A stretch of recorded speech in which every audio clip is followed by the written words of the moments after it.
Let's see how long it takes me to upload my videos today. This is going to be my last one. Someone from your past feels angry that you are not traumatized by the things that they did. I could see that. I could see that.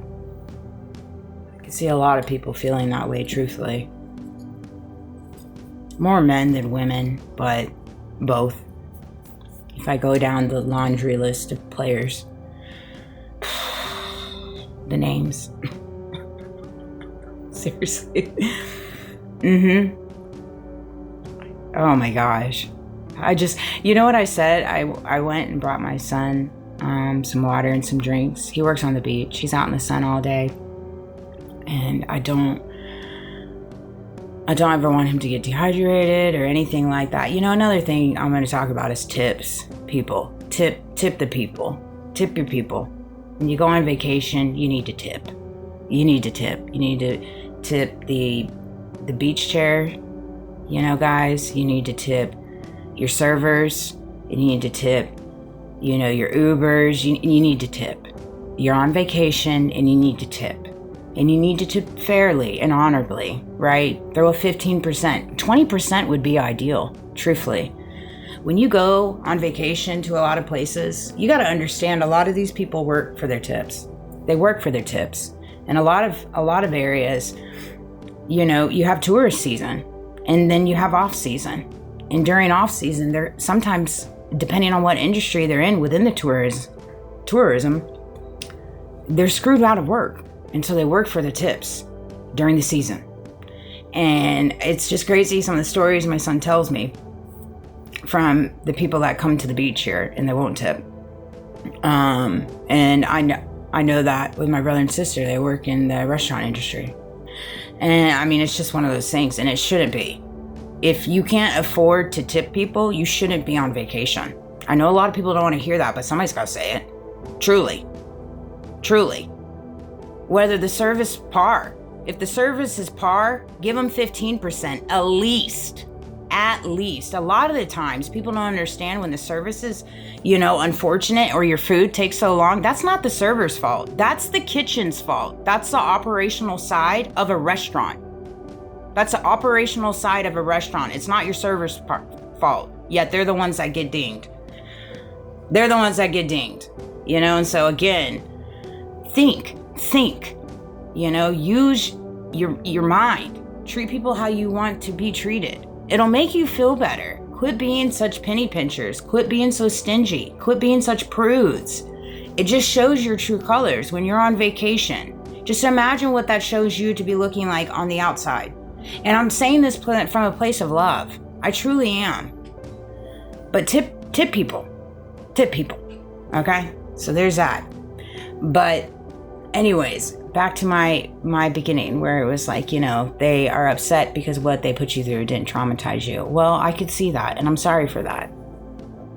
You know, I really am. There was a big portion of my life in the last few years where I was really traumatized. You had me, and you know you did, in a lot of different ways. And here in the last 6-8 months have been really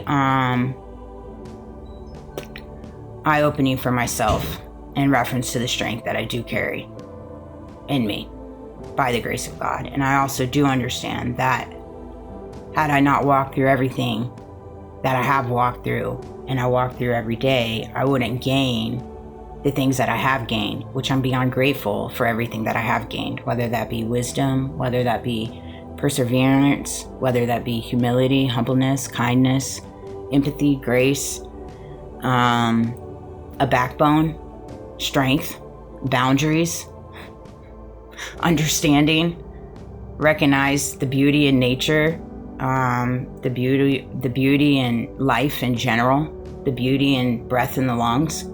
And so these are all things that I've gained through the trauma. Because I never want to be the reason why somebody's having a bad day. Although I find myself to be the reason why people are having a bad day, but for the right reasons. Truthfully. for the right reasons.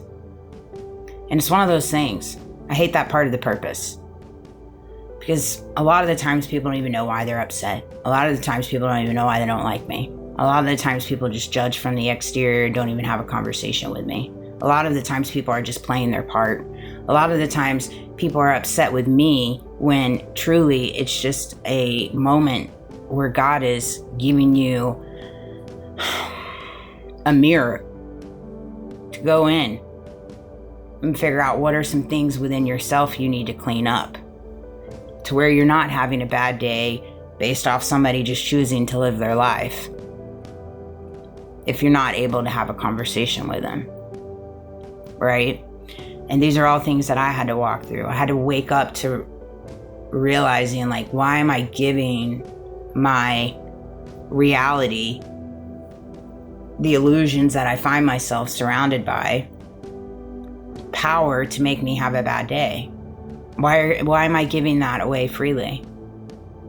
Life was not designed to give away freely your feelings of feeling good about yourself. There's always room for growth. There's always room for inner reflection.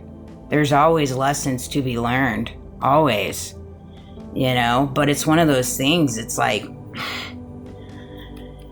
you can't fix certain things within this reality. People have to fix those things on their own. As bad as you want to. As bad as you want to continually give people olive branches. As bad. It will take you to the ground if you continually give olive branches to people that do not deserve it. And deep within your soul and your heart who are the ones that deserve an olive branch from you.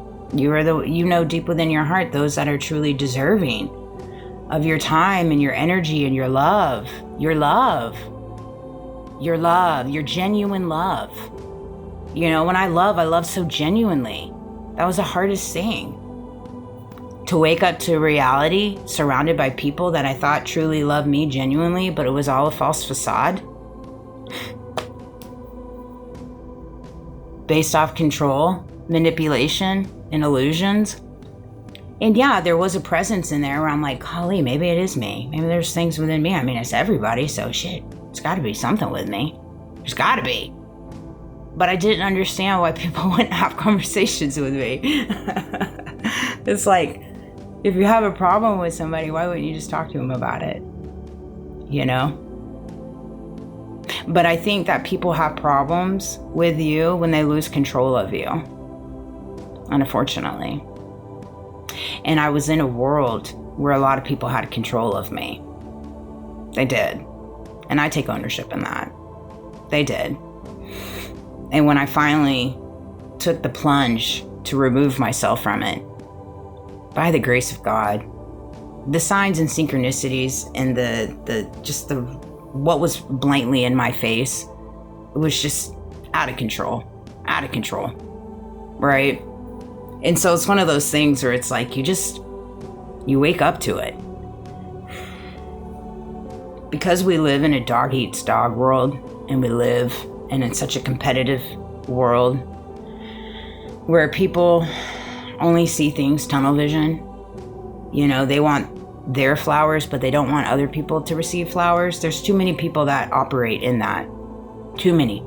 And that's what's landed us where we're at. It's like, I want my flowers, but I don't want you to actually get yours. And see, because we have too many people that operate in that type of mentality, it creates a lot of competitiveness,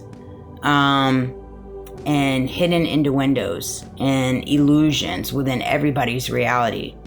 It truly does. Because we should be moving and need to be moving. And I hope that we are, in some future way, going to get to a place where people understand that when people receive flowers, those flowers were designed for them to be received. And the flowers that you have were designed for you to be received. And until you get to a place where you can truly recognize that, you're just going to be preventing your flowers to be received because you're too busy worried about everybody else's flowers instead of worried about your own. And that's only holding you back. It truly is. And so I love you guys. Have a great day. Happy Sunday. Be careful.